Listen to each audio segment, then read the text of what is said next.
Bien, vamos a dar paso a la tercera conferencia de esta mañana, que está a cargo del profesor Carlos Pérez Fernández Turégano, que es licenciado y doctor en Derecho y profesor titular de Historia del Derecho y de las Instituciones en la Universidad San Pablo CEU.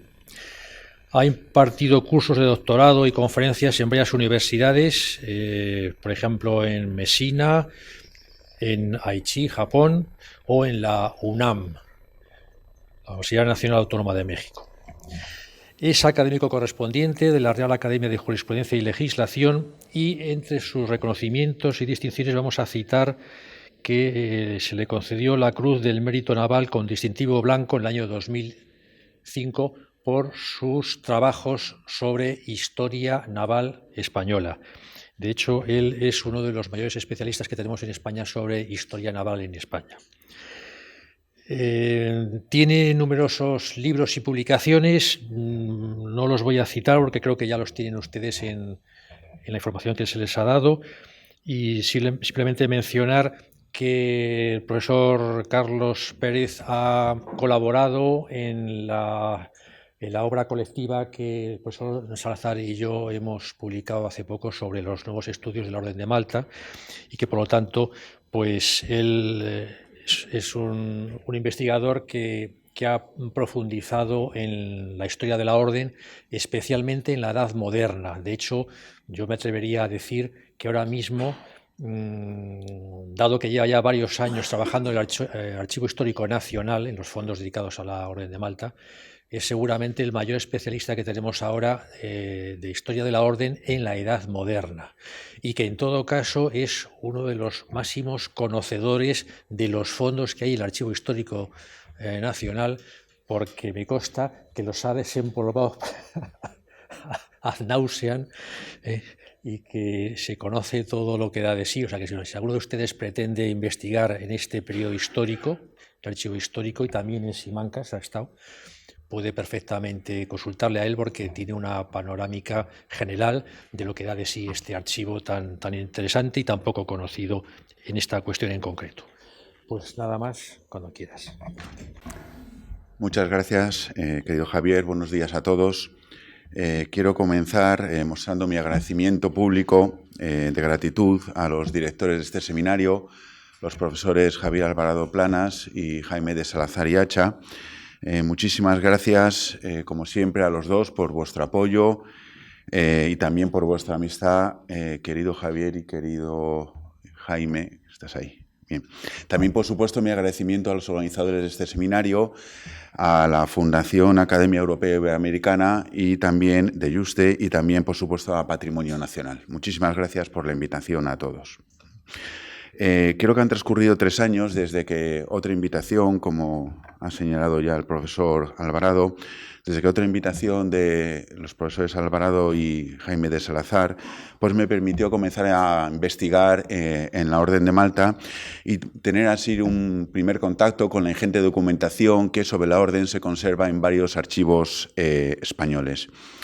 No solamente he disfrutado durante estos 3 años con esta investigación sobre una realidad institucional, religiosa y política, como es la Orden de Malta, de la que tengo que reconocer que hasta entonces, hasta hace 3 o 4 años, desconocía prácticamente todo, sino que he llegado a apreciar vivamente, como se merece, la inmensa, la vasta labor religiosa, política, militar y asistencial que desde su fundación ha sido la razón de ser de los Caballeros de Malta.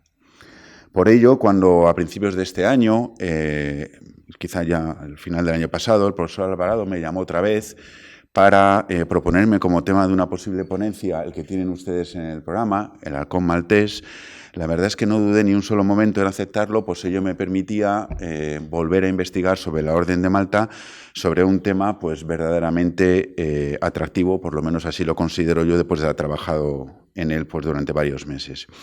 Por tanto, lo que me propongo hacer durante los próximos minutos es explicar todo lo que rodea a lo que conocemos como el tributo del Halcón Maltés, anunciándoles que voy a dividir mi exposición en 2 partes. Una primera, más extensa, en la que voy a exponer todo lo relacionado con la entrega del halcón, o mejor dicho, de los halcones al rey de España entre los siglos XVI, XVII y XVIII, aunque voy a centrar mi exposición más en el siglo XVIII, puesto que casi toda la documentación que se conserva sobre este tema, casi toda es del siglo XVIII, para ya en una segunda parte de la exposición, más breve, pero no menos interesante a mi juicio, analizar y describir la ceremonia de renovación del juramento de vasallaje y fidelidad al virrey de Sicilia, llevado a cabo en la ciudad de Palermo en el año 1760, puesto que conservamos íntegramente la descripción de esa ceremonia que se publicó en la revista Hidalguía en el año 1957-58, creo recordar. Bien.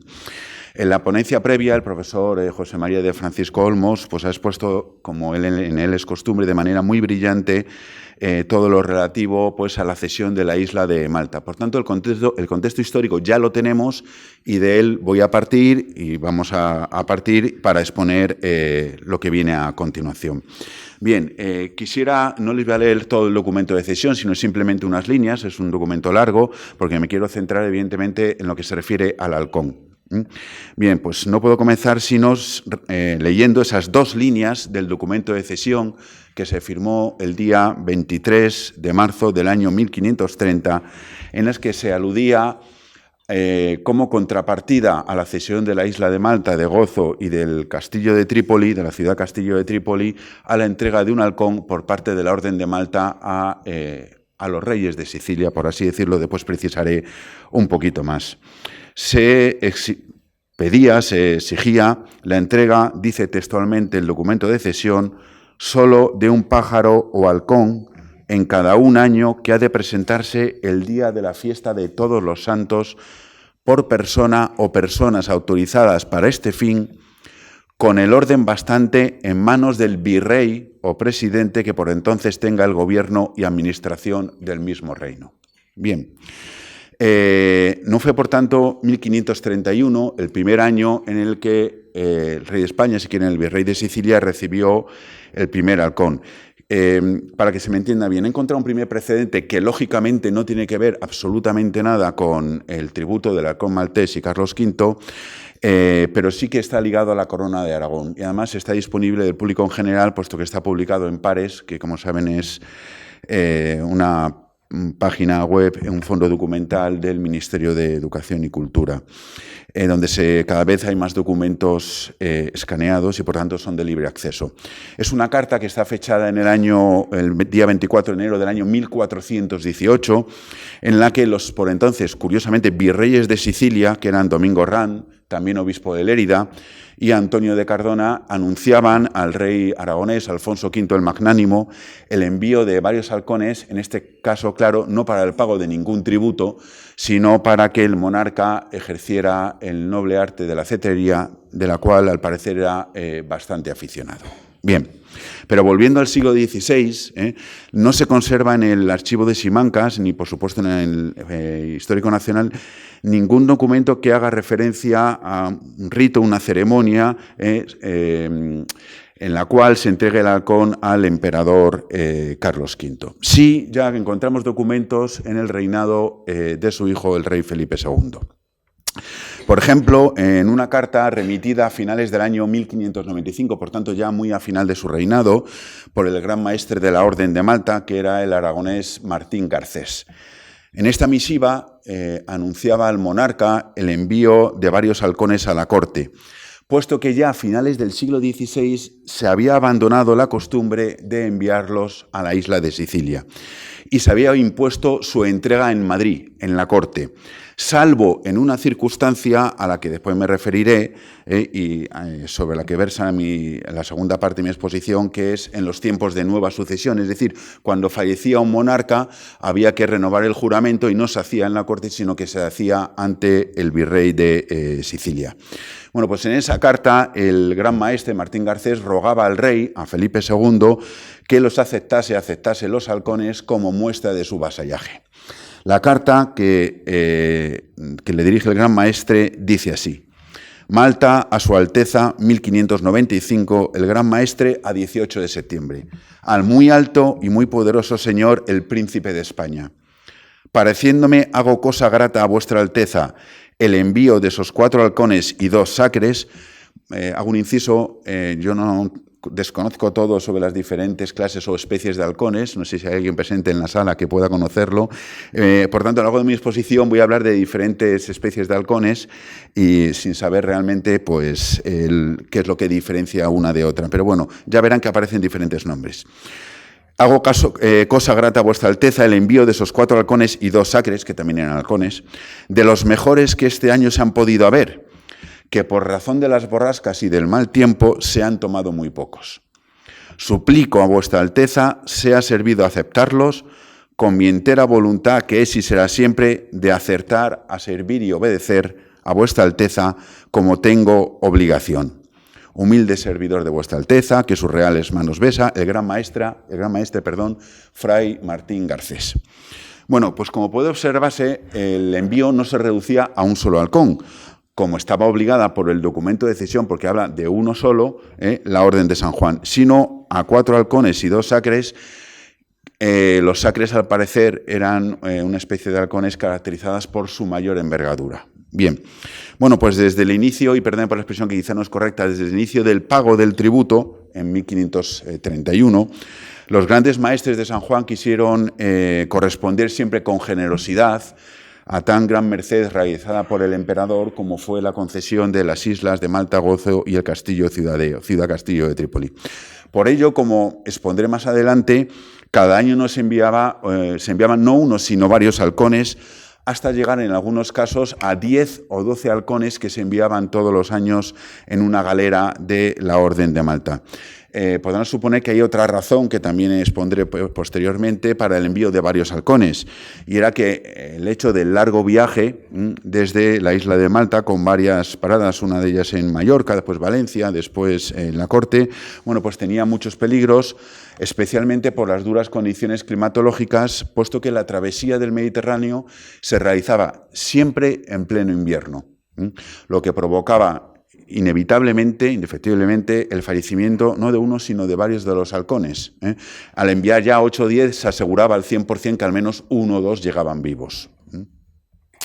Al fallecimiento de Felipe II, la Orden de Malta, de nuevo, manifestó, y como obligaba el documento de cesión, manifestó al virrey de Sicilia, en aquel momento Bernardino de Cárdenas, su intención de renovar el juramento de fidelidad y vasallaje que venía prestando a los monarcas españoles, ahora a Felipe III. Bien, era esta una ceremonia que, como he dicho antes, se practicaba siempre que fallecía el monarca español y, por tanto, había que renovar el juramento. Bien, el virrey siciliano, Bernardino de Cárdenas, escribió a Felipe III el 31 de enero del año 1599, consultando si podía recibir él, en nombre del monarca, el mismo homenaje y fidelidad de los caballeros de la orden, tal y como decía en su carta, tal y como habían llevado a cabo en la ciudad de Mesina, en este caso fue en Mesina, el prior Gatinara y el caballero Juan Fixán, el caballero de Malta,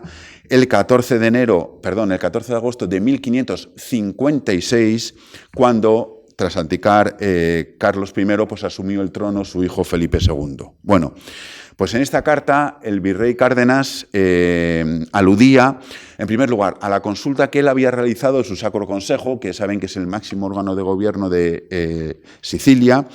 En segundo lugar, aludía al dictamen positivo que había prestado, que había dado el Sacro Consejo, y a su parecer particular, que evidentemente era favorable a la petición que le había realizado el gran maestre de la Orden de Malta. La respuesta de Felipe III fue evidentemente afirmativa y, en consecuencia, se practicó los meses siguientes allí en Sicilia la ceremonia prevista, que vuelvo a decir que después describiré, ¿vale? Como así de nuevo le confirmó por carta el virrey al monarca en junio del año siguiente, en junio del año 1600. Año tras año he podido consultar en Simancas, en este caso, pues en las cartas que iban desde el Gran Maestre, iban al Rey de España, el agradecimiento del Rey de España al Gran Maestre por la llegada y la entrega de los halcones durante todos y cada uno de los años del siglo XVII. Por ejemplo, solo por poner un ejemplo, en el año 1614 el Gran Maestre le anunciaba a Felipe III el envío, en este caso, de 7 halcones, pero de 3 especies diferentes. Eran 4 neblís o neblíes, 2 saeces y 1 sacre. Y le pedía al monarca que de nuevo aceptara, como así hizo el rey. Adelantamos un poquito en el tiempo y nos situamos en el reinado del último de los Austres españoles, del reinado de Carlos II, que también recibió puntualmente el tributo del halcón. Bueno, en ese momento era Gran Maestre de la Orden de Malta el también español Nicolás Cotoner y de Oleza. Y el 11 de noviembre de 1669 escribía a Carlos II, en aquel momento todavía bajo la regencia de su madre Mariana de Austria, anunciándole el envío de 8 halcones, 1 sacre, 2 gentiles y 5 peregrinos. Bien, la fórmula y las expresiones utilizadas en esa carta habría de generalizarse a partir de entonces y durante todo el siglo XVIII. Hay 3 frases que se repiten, o 3 expresiones que se repiten ya hasta finales del siglo XVIII. Se mencionaba, como pueden ver, siempre la especie de los halcones que se enviaban. En segundo lugar, se incluía una fórmula ritual, decía tal número de halcones y decía los mejores que se han cogido aquí este año, para que el rey no dudara que evidentemente se le enviaban los mejores, los de mejor porte. Y en tercer lugar, se pedía al rey que los tomase como demostración de la fidelidad que él, el Gran Maestre y toda la orden le debía y a la que estaban en todo caso obligados. Hay otra constante en las cartas que acompañaban al envío de los halcones y es que siempre aparecen fechadas entre los meses de octubre y diciembre, preferiblemente en noviembre. Y claro, pueden también ustedes suponer la razón que antes ya he mencionado, porque de esta manera se cumplía así escrupulosamente, o al menos teóricamente, con lo establecido en el documento de cesión, que como ya hemos visto, obligaba a la entrega de los halcones el día 1 de noviembre. Lo cierto es que los halcones no se entregaban el 1 de noviembre. Los halcones salían de Malta en octubre, en noviembre o a veces en diciembre. Supongo que hasta que se tuviera un número suficiente para poder enviarlos. Bueno, pues entonces, alrededor del mes de noviembre salían los halcones desde Malta hasta España y tras varias semanas de navegación, previa escala en Mallorca, llegaban al puerto de Valencia y desde allí se les trasladaba a la corte, pues llegaban a la corte a Madrid en el mes de febrero, habitualmente en marzo o abril.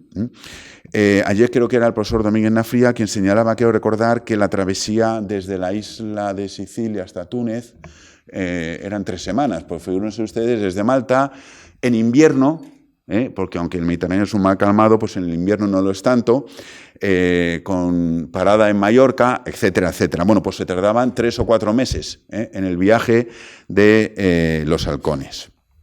Bien, igualmente en aquella época se comenzó a generalizar la concesión de una ayuda de costa a la persona, o mejor dicho, a las personas que traían los halcones desde Malta y que cuidaban de ellos durante el viaje. Uno de los primeros testimonios documentales que he podido encontrar en este sentido se refiere precisamente a esos 8 halcones enviados por Nicolás Cotoner en noviembre de 1669. Bueno, pues Francisco Sánchez, encargado de los halcones durante la travesía, solicitó nada más entregarlo, porque había que solicitar la ayuda de costa, si no, no se le entregaba. Solicitó una ayuda de costa que él estimaba, decía en la carta, por las penalidades que había sufrido durante el viaje. Bueno, ¿quién tenía que decidir si se concedía la ayuda o no se concedía esa ayuda de costa? Bueno, pues curiosamente era el Consejo de Estado. El Consejo de Estado, quien debía decidir si procedía o no la concesión de la ayuda de costa. Y, por tanto, en este caso concreto, cuál debía ser la contestación de la reina regente. Bueno, pues se reunió el Consejo con los nombres, tengo los nombres de las personas que formaban parte del Consejo, no estaban todos en ese día concretamente.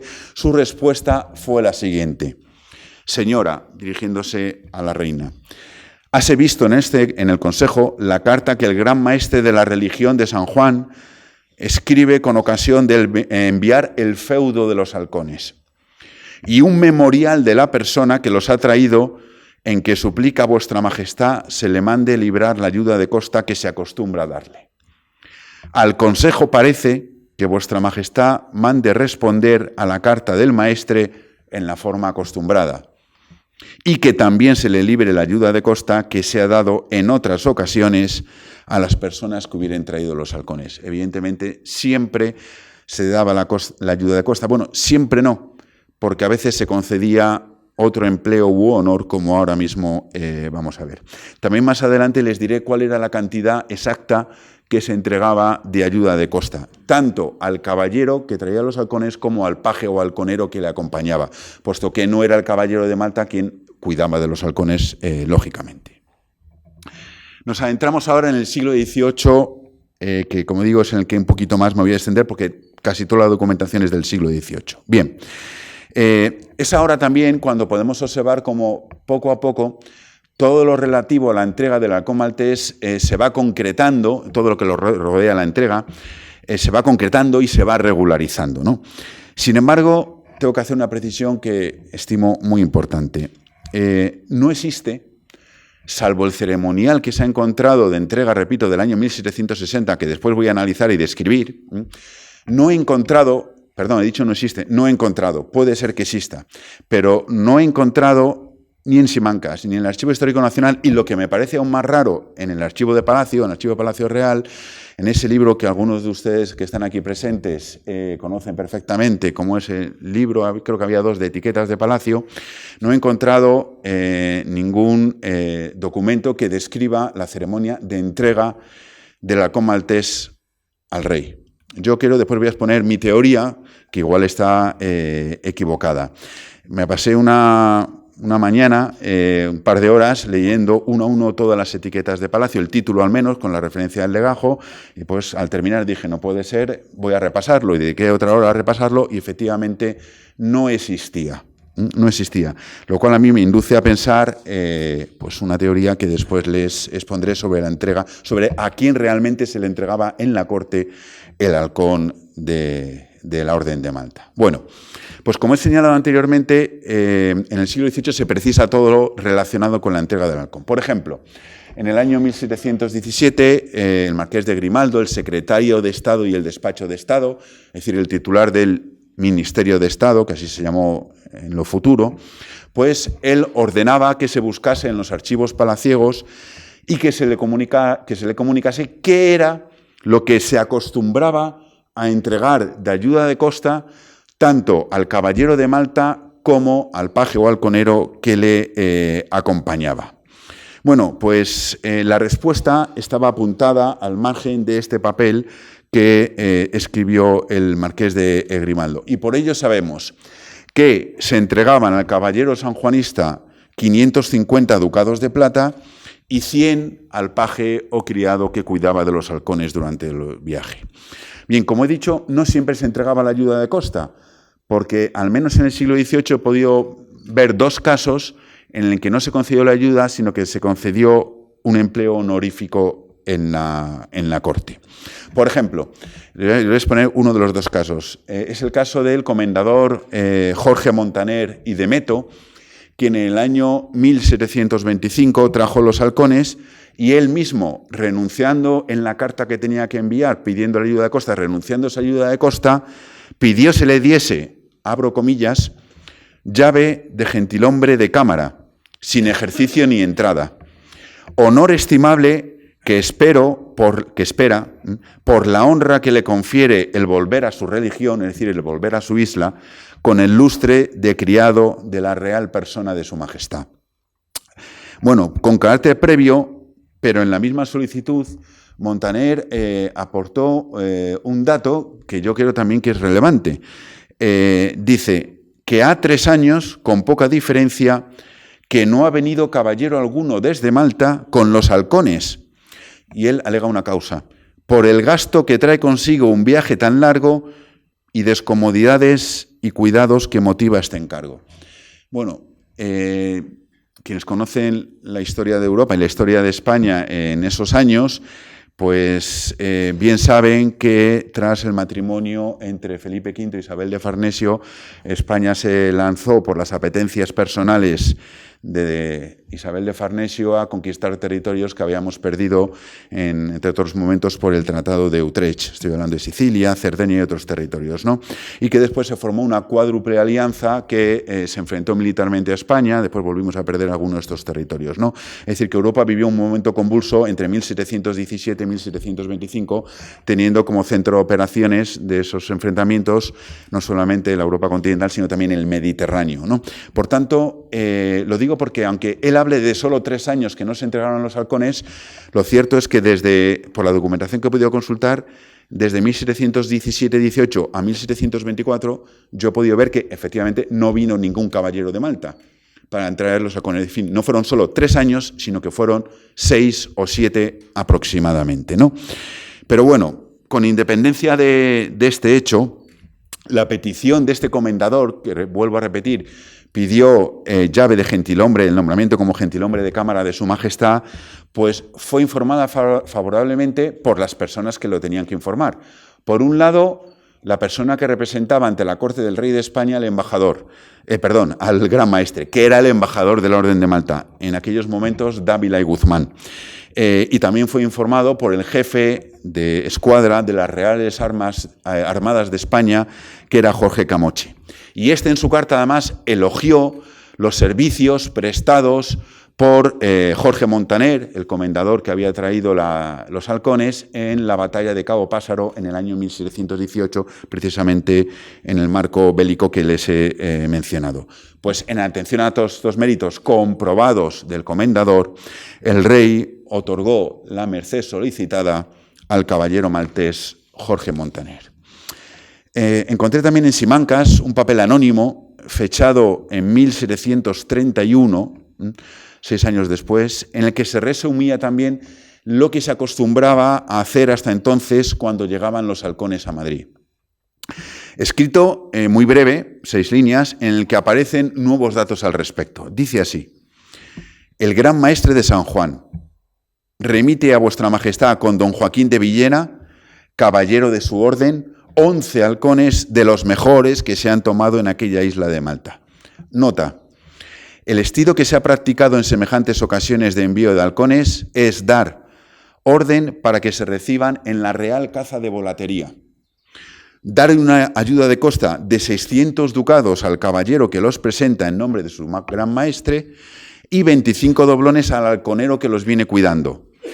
Pero para esto precede el que así tanto el caballero como el halconero den memorial. Bien, ¿qué es la Real Caza de Volatería? Bueno, pues la Real Caza de Volatería fue el gremio encargado de cuidar los halcones una vez que habían sido ya entregados al rey.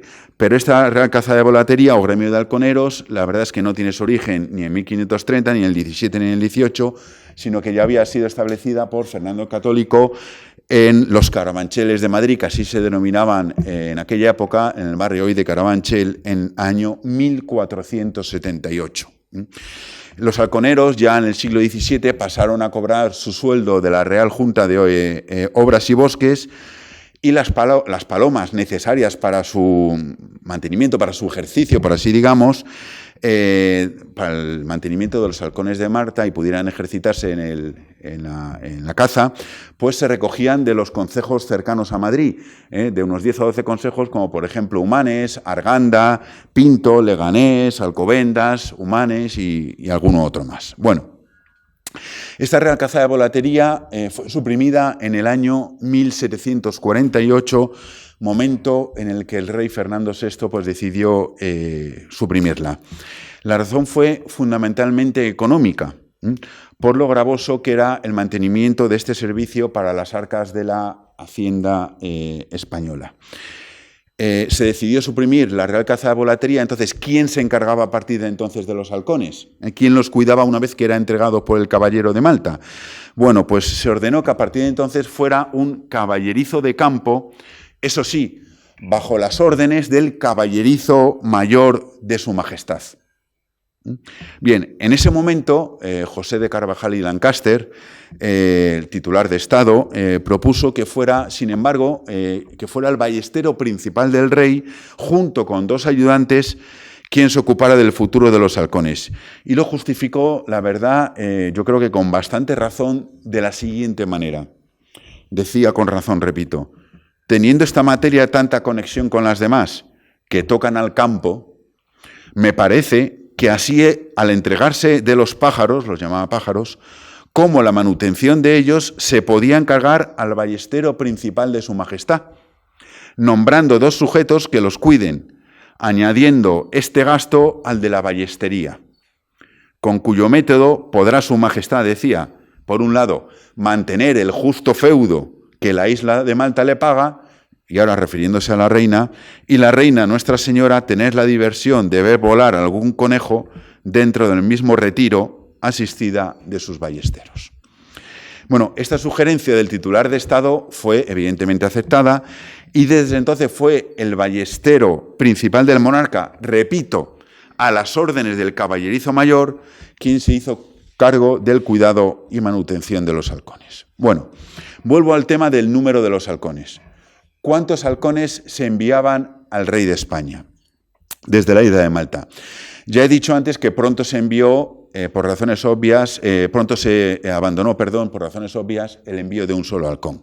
La media podían ser 10, que se repartían entre las diferentes especies. Por ejemplo, 1760, abro comillas, 4 peregrinos, 2 gentiles, 4 terraroles. O al año siguiente, 1761, una línea, nota de los halcones que se envían a su majestad católica. Gentiles, 4. Gentiles peregrinos, 5.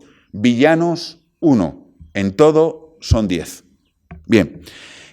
Ahora bien, como les he comentado anteriormente, algunos o muchos de estos halcones morían en el viaje como consecuencia del frío y de las penalidades, hasta el punto de que en alguna ocasión, habiéndose enviado 10, llegaban solo a la corte 2 o 3. Es lo que ocurrió en el año 1748, todavía durante el reinado de Fernando VI, cuando de los halcones traídos por el caballero maltés Pedro Acedo, pues todos menos 2 llegaron muertos. Como le comunicaba en carta, un tanto pesaroso, el embajador de la Orden de Malta, Francisco de Frías y Haro, a José de Carvajal y Lancaster. Le decía de no haber llegado vivos sino 2, mediante el riguroso hielo e incomodidades del camino. Un dato anecdótico, en 1792 llegó vivo 1. ¿Qué se hacía con los halcones que morían durante el viaje? Pueden suponer ustedes que se tiraban al mar. Bueno, pues encontré también 2 documentos en los que pude ver que se separaba la cabeza del cuerpo y que cuando llegaban, se conservaban las cabezas y que cuando llegaban a la corte también se entregaban en la corte las cabezas. Supongo para que el rey comprobase que realmente no se le habían enviado solo 2 o 1, sino los 8 o 10 que era costumbre, pero se llegaban a entregar las cabezas. ¿Cómo llegaba a oídos del rey la noticia de que los halcones ya se encontraban por fin en la corte? Bueno, pues todo se iniciaba, les voy a poner el ejemplo de un año. ¿Cuál era el proceso desde que llegaban a la corte hasta que se entregaban en la misma corte? Les pongo el ejemplo del año 1754 y son 4 pasos muy sencillitos en el que lo he podido seguir por la correspondencia que encontré. Por ejemplo, 1754. El 30 de mayo escribió el embajador de Malta, Fernando de Aguilera, a Ricardo Gual, comunicándole la llegada de los halcones y poniéndose a disposición de lo que se dispusiera desde la corte. Bien, segundo paso. El titular de Estado le contestaba 2 días más tarde a Aguilera, anunciándole que el rey admitía porque el rey siempre se tenía que manifestar en el sentido de admitir, siempre lo admitía, pero si no había pronunciamiento no se entregaban los halcones. Entonces el rey se tenía que pronunciar, y en este caso el rey admitió el tributo de los halcones y le decía al titular de Estado, al embajador de Malta, que en ese momento mismo daba cuenta a Luis Fernández de Córdoba, que era duque de Medinaceli y caballerizo mayor del rey, que era quien debía recibir los halcones. Tercer paso. Bueno, pues de acuerdo con los trámites que se habían seguido durante todos los años anteriores, el embajador maltés, claro, se tenía que poner en contacto con el caballerizo mayor y le escribió una carta en el que le decía que inmediatamente él, el embajador de Malta, pues daba las órdenes correspondientes al caballero maltés que había traído a los halcones, que en este caso era José Catalá, ¿vale?, para que se los entregase a la persona que designase el duque de Medinaceli. Y cuarto y último paso, el caballerizo mayor de Fernando VI le indicó que había dado las órdenes para recibir los halcones, en una carta, en una misiva de 4 líneas. Muy señor mío, en consecuencia del aviso que vuestra señoría se sirve pasarme en su carta de fecha de ayer, de hallarse en esa villa a mi disposición y en poder de don José Catalá los halcones con que sirva su majestad el gran maestre, y de las órdenes con que yo me hallo de destinar el sujeto que se haya a encargar de ellos, he dado las órdenes correspondientes a este fin y pasará la persona encargada a su recibo.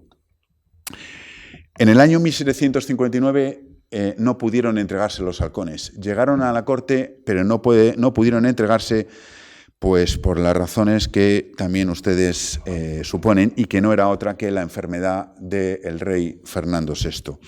La reina, si no me equivoco, falleció el año anterior, en 1758, y saben que Fernando VI, pues comenzó a padecer de una demencia, con ataques de cólera, otros momentos en que se mostraba excesivo amable, con determinados episodios escatológicos en los que no vamos a entrar, ¿no? Bueno, el caso es que no estaba en condiciones de recibir a nadie, ni siquiera a sus más directos colaboradores, por decirlo ahí, perdón por la palabra, porque sé que no es la correcta. Bueno, pues remitidos desde Malta en noviembre del año anterior, es decir, en 1758, los halcones, en febrero de ese año de 1759, el embajador de Aguilera, el embajador maltés, escribió al titular de Estado. Esta vez vino otro caballero, el caballero maltés Pedro Escobedo, que fue quien tuvo el honor, puesto que así se consideraba, el traer los halcones a la Corte de Madrid era un auténtico honor, pues él fue el quien tuvo el honor de acompañar los halcones. Bueno, claro, como el embajador de Malta era consciente de la enfermedad de Fernando VI, se puso a disposición de lo que se dijera desde la Corte para entregar los halcones, y él en esa carta decía, entregar los halcones como mejor se pueda. Es decir, yo ya los tengo, ¿qué hacemos con ellos, ¿no? Bueno, pues como la salud del rey no lo permitía, y eso tiene que ver un poco con esa duda que he manifestado anteriormente. No es que la salud del rey no permitiera recibir personalmente los halcones, porque como también voy a decir posteriormente, y a falta de una etiqueta de palacio en este sentido, y tengan en cuenta una cosa, todo acto, celebración, ceremonia que se celebraba en la corte del rey de España, ya desde la Edad Media, y aquí hay un auténtico experto en casa del rey, pues estaba perfectamente regulado. Ya en el siglo XVI, XVII, incluso aquellas en las que intervenían todos los criados, ¿no? Como así también he podido comprobar. Entonces, resulta realmente sorprendente que si realmente los halcones se entregaban en persona al rey, no exista esta etiqueta de palacio. Bueno, pues si alguien me puede corregir o está en condiciones de corregirme, pues de verdad lo acepto y pues muy humildemente, ¿no? Pero claro, vuelvo a lo que estaba diciendo antes, como la salud del rey no permitía no recibir el halcón, sino ni siquiera por su situación de demencia que sus más directos servidores pudieran despachar con él, ¿no? Puesto que incluso se llegó a decir, yo no sé si esto es verdad o no, que el rey llegó a morder a alguno de pues aquellas personas que despachaban con él, ¿no? Bueno, no sé si es cierto o no es cierto, porque esto, bueno, no se sabe, ¿no? El caso es que el titular de Estado contestó al embajador que había dado el aviso correspondiente al duque de Medinaceli, el caballerizo mayor, para que éste adoptase las órdenes que considerase convenientes al respecto. Pero decía el titular de Estado, por ahora, que se tengan como en depósito hasta poder, fíjense la expresión, poder dar cuenta de su majestad de todo. Repito, no que los recibiera, sino poder dar cuenta de su majestad de todo, que habían llegado los halcones y que aceptase el tributo, que no es lo mismo. Así se ejecutó, y el 24 de febrero de ese año 1759, Luis Fernández de Córdoba escribió al embajador de la Orden de Malta diciendo que no se podían recibir los halcones. El rey falleció el 10 de agosto de 1759 sin haber admitido los halcones, y la verdad es que como no he encontrado ningún papel al respecto, no sé si se llegaron a, supongo que sí, a entregar a la Real Caza de Volatería o no, o al caballerizo mayor y al ballestero principal, porque ya se había suprimido anteriormente. Bien. Respecto de los caballeros que traían los halcones de Malta, cada año era un caballero distinto, acompañado siempre de ese paje o halconero. Solamente en 2 ocasiones durante el siglo XVIII he podido comprobar que repitió un caballero, es decir, que hay 2 casos en los que vino caballero. En el año 1765 vino Juan Vallés, y después repitió 15 años más tarde, en 1780. Y de nuevo, última excepción, Baltasar de Villalonga lo hizo en 2 años casi consecutivos, en el 1794 y en el 1796. Por cierto, el penúltimo año en que se trajeron los halcones, puesto que tras la pérdida de la isla de Malta a manos napoleónicas en 1798 ya no se pudo cumplir, lógicamente, el tributo del halcón. Todos eran caballeros jóvenes que tras correr caravanas durante, creo que eran 3 años, pues eran premiados por el gran maestre con este encargo que tanto significaba para ellos. También en esta segunda mitad del siglo XVIII se introdujeron otras novedades en el proceso o protocolo de entrega de los halcones en la corte. Bien, pues se generalizó la entrega de otra carta escrita por el gran maestre, aparte de la que, junto con los halcones, había escrito al monarca español, ¿vale? Pues ahora se generalizó la costumbre de que el gran maestre dirigiera otra carta al titular de Estado, titular de la Secretaría de Estado y del Despacho de Estado. Ejemplo, el 15 de octubre de 1790, el gran maestre, Emmanuel de Rohan, escribió 2 cartas, comunicando que mandaba algunos halcones con el caballero Juan Trullols. La primera estaba dirigida a su majestad. La titulación superior era CRM,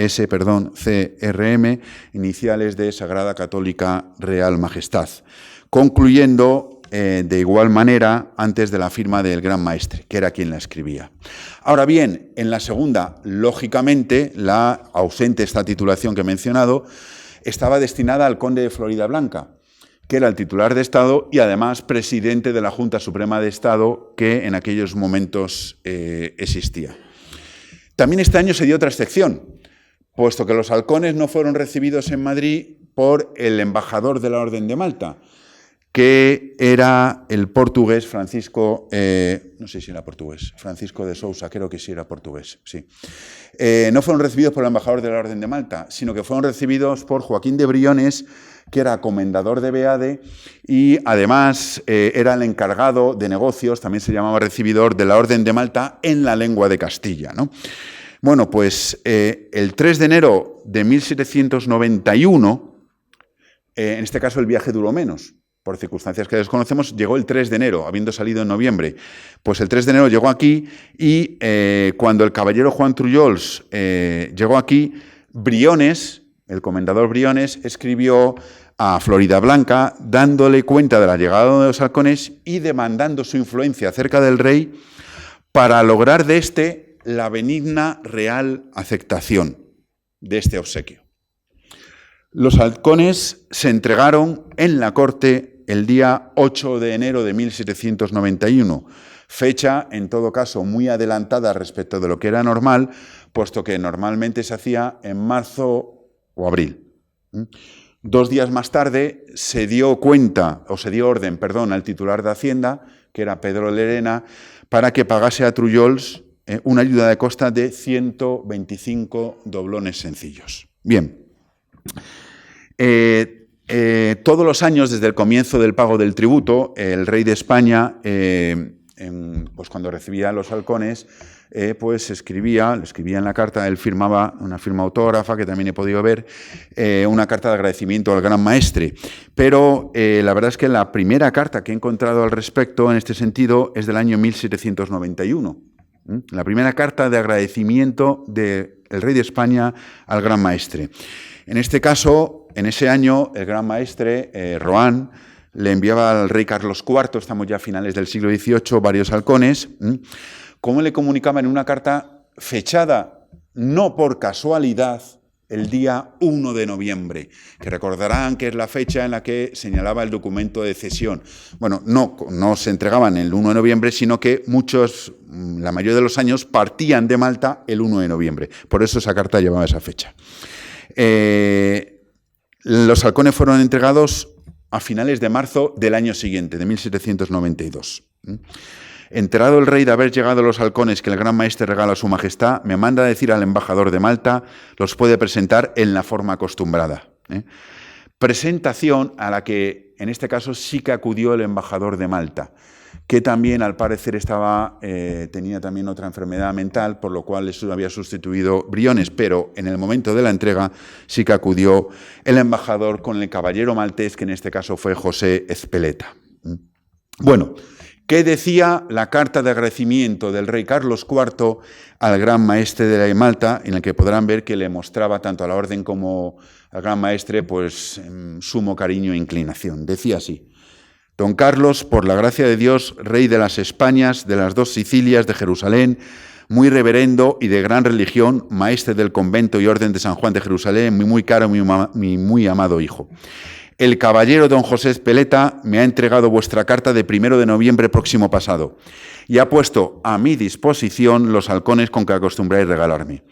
Os estimo como al presente esta demostración y más particularmente las expresiones de obsequioso afecto que con este motivo me hacéis, y asegurándoos de mi inalterable verdadera propensión a cuanto conduzca a vuestra satisfacción y mayor lustre de vuestra orden, muy querido y muy amado hijo, Aranjuez, 20 de abril de 1792. Yo, el rey, con su firma autógrafa.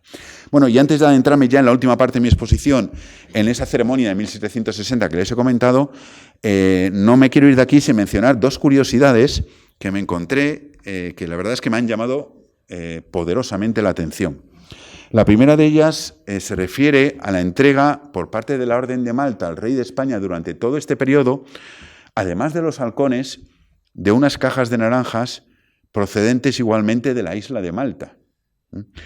Seguramente en mi ignorancia pues lo desconocía, pero evidentemente excluida del tributo esta entrega, se llevó a cabo como una especie de regalo añadido del gran maestre al monarca español. Supongo que durante todos estos años el primer testimonio que he encontrado, seguramente lo hay de antes, es del 7 de enero de 1792, cuando Emanuel de Rohan escribía a Briones, ese recibidor de la Orden de Malta, y le decía: en una embarcación francesa hemos mandado embarcar 12 cajas de naranjas, que os remitirá nuestro recibidor en Barcelona, el comendador Fray don Salvador Sazmar, a quien encargamos ponga el mayor cuidado para que lleguen sin lesión a vuestras manos. Las presentaréis en nuestro nombre a sus majestades y a la demás real familia. 7 de enero de 1792, Rohan. Bueno, pues sí, las cajas de naranjas llegaron en abril a poder de Briones, y este escribió al conde de Aranda disculpándose por dirigirse a él, puesto que en años anteriores este regalo se había entregado sin mucho boato, sin mucha ceremonia, y le decía tal vez por la pequeñez de su objeto. El caso es que cuando el conde de Aranda consultó con el rey, le contestó a Briones: ¿puede vuestra excelencia pasar a presentar las naranjas que el gran maestre regala a su majestad? Y la segunda curiosidad, que también desconocía, pues tiene que ver con halcones, sí, pero no con los que la Orden de Malta le entregaba al rey de España, sino con los que la República de Ragusa, que mantenía una alianza, bueno, mejor dicho, era tributaria de España, enviaba igualmente al monarca español por aquellas fechas. La República de Ragusa estaba situada en la actual Dubrovnik, en la costa de Croacia, y enviaban, como digo, al monarca español unos halcones. Buena prueba de ello es que en septiembre, el 13 de septiembre de 1759, abro comillas, la umilissimi, perdón por mi italiano, e divotissimi servitori retore e consilier de la República de Ragusa, cierro comillas, daba cuenta a Carlos III del envío de esos halcones en una carta en la que señalaba que esta república vivía, vuelvo a abrir comillas, sotto, es decir, bajo il potentissime patrocinio di vostra sacra regia católica maestà.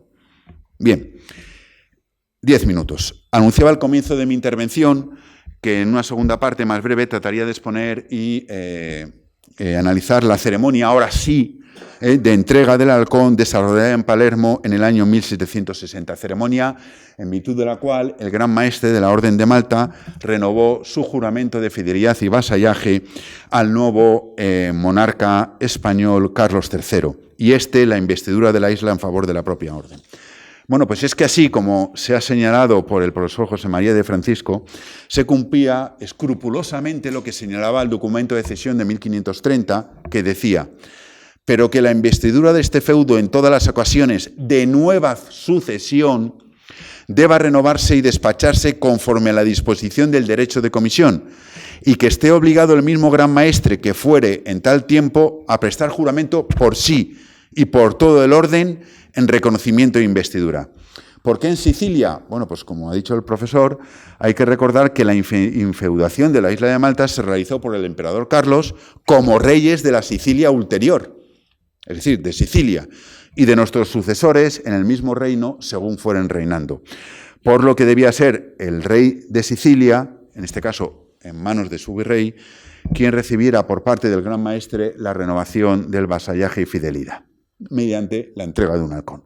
Como he dicho también antes, conocemos el desarrollo exacto de la ceremonia gracias a la publicación en la revista Hidalguía en el año 57 de la titulada Relación de la investidura de la isla de Malta dada por el señor virrey de Sicilia en nombre de su majestad siciliana al gran maestre de la orden hierosolimitana, y del juramento de leal vasallaje prestado por él mismo el día 22 de julio de 1760 en Palermo. Bueno, fallecido Fernando VI en 1759 y tras la sucesión en el trono español en la persona de Carlos III, rey de Nápoles y Sicilia hasta entonces, fue su tercer hijo, Fernando, quien pasó a ocupar la corona de las dos Sicilias, si no me equivoco, como Fernando IV de Nápoles y III de Sicilia.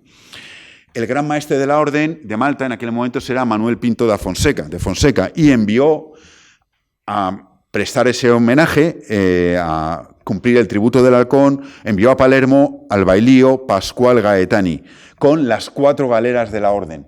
Las 4 fueron para la isla, con la misión, por tanto, de tomar de mano del virrey siciliano la investidura de Malta Gozo y de prestar asimismo, decía textualmente, en nombre de la religión, también ayer se hablaba de esto de la religión, el juramento de fidelidad y vasallaje leal. Bueno, ¿cómo se desarrolló la ceremonia? Bueno, pues Pascual Gaetani desembarcó en Palermo en julio de 1760, le esperaba en el puerto una carroza que le había enviado el virrey, tirada por 6 caballos, y se trasladó en esa carroza al Palacio Real. Una vez allí en el palacio, la guardia se puso en posición de firmes, y dice la relación, el tambor tocó la marcha hasta que el bailío llegó al portón, donde se le presentaron armas. Honor este último, que por cierto, solo recibía el propio virrey siciliano al entrar y salir del palacio. Ya dentro del palacio, siempre acompañado el bailío maltés por los, decía la relación, más nobles de esta capital, de Palermo, así como por los más nobles de la orden hierosolimitana, pasó a la denominada Cámara de Audiencias, donde se encontraba el virrey de nombre Juan Fogliani.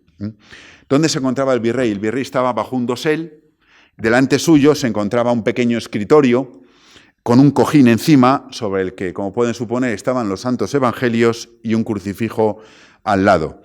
Y a los pies del escritorio un cojín. ¿Por qué? Porque el bailío debía prestar su juramento de rodillas. ¿Qué personas estaban presentes en esta ceremonia? Pues estaba al lado del escritorio, estaba el protonotario, que evidentemente debía dar fe y hacer algo más que ahora mismo voy a mencionar, del juramento, y la totalidad del antes mencionado Sacro Regio Consejo Siciliano. Bien, pues una vez que el bailío Gaetani entró en la cámara, hizo una primera reverencia al virrey y a continuación dice la relación que pronunció un discurso en nombre de la religión, alegrándose de la sucesión en este reino de la majestad de Fernando IV.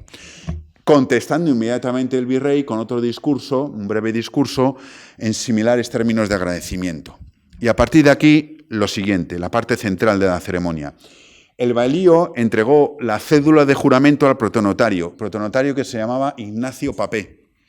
Y por orden del virrey, el protonotario pasó a leerla, mientras el bailío de la Orden de Malta se mantenía por ahora de pie y descubierto. Por su relevancia me van a permitir que dedique un minuto exacto a la lectura, no de toda la cédula, sino solo de la parte central.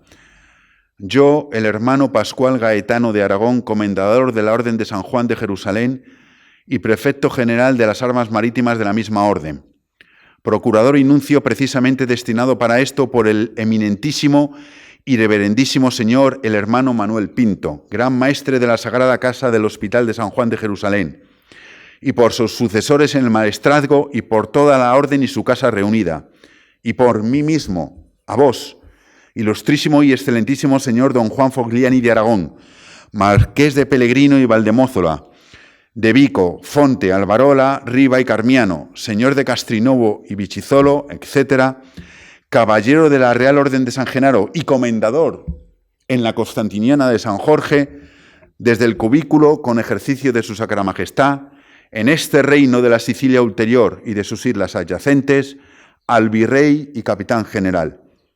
En esto, a la Sagrada Regia Majestad de Fernando de las dos Sicilias de Jerusalén, rey invitísimo, y ahora en la parte central, en calidad de representante del juramento de homenaje y fidelidad, junto con la forma del privilegio, solemnemente presto, y prometo por Dios y por la cruz de nuestro Señor Jesucristo, y por sus 4 evangelios, por mí, corporalmente tocados, en las almas de mis superiores y de mí mismo, tener, luchar y reconocer en feudo noble, libre y franco, conforme a los pactos y condiciones contenidos en el privilegio de la concesión, hecha por su cesárea majestad Carlos V, emperador de los romanos, el día 23 de marzo de la tercera indicción de 1530. Finalizada la lectura, el bailío se arrodilló delante del escritorio y con sus manos sobre los evangelios prestó el juramento de fidelidad y de leal vasallaje respondiendo, así lo juro, y pasó a besar los evangelios y el crucifijo. Pero claro, antes de terminar la ceremonia quedaba la entrega del halcón, quedaba cumplir con la parte práctica, por así digamos, del tributo del halcón, lo cual hizo, como dice la relación, anticipadamente Pascual Gaetani, puesto que aunque, como sabemos, se acostumbraba a entregar en el mes de noviembre, aquí se hizo a finales de julio. Presentó anticipadamente el halcón en nombre del gran maestre al señor virrey, que de nuevo terminó en términos de agradecimiento. Cumplido el tributo, y no sin antes hacer una nueva reverencia al virrey, el bailío se retiró de la Cámara de Audiencias con todos sus acompañantes. Concluyo. Quisiera terminar señalando que en los últimos años se han venido desarrollando, tanto en España como en la isla de Malta, diversas ceremonias que han venido a rememorar de una manera o de otra el tributo del halcón maltés. Todo esto lo desarrollaré pues, en la publicación que verá la luz en primavera del año que viene, pero por citar, decir que en abril del año 2003, en una parroquia de Carabanchel, se celebró el 525 aniversario del establecimiento del gremio de halconeros de la Real Caza de Volatería. O más recientemente, en marzo de este mismo año, se conmemoraron los 50 años del restablecimiento de relaciones diplomáticas entre Malta y España en una ceremonia celebrada en el Palacio Maltés de Verdala, ceremonia en la cual la embajadora de España en ese país recibió un halcón por parte del presidente de la Asociación Nacional Maltesa de la Orden de Malta, en presencia de la presidenta del país, de la presidenta de Malta.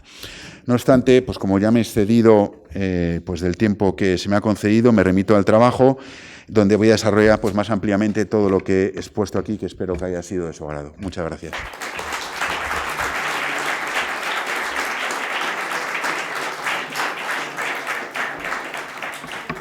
Si tiene alguna pregunta.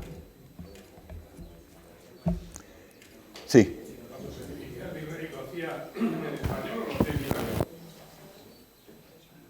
Pues buena pregunta. Marcos, me has pillado. No lo sé.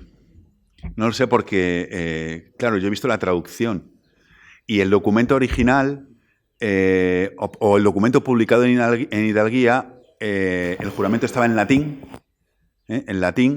y la descripción de la ceremonia en italiano. Entonces esto me lo han traducido dos compañeras de facultad, una de Derecho Internacional y una romanista, que por cierto, alguna otra traducción que está publicada en Internet tiene errores de bulto, tiene errores bastante de bulto.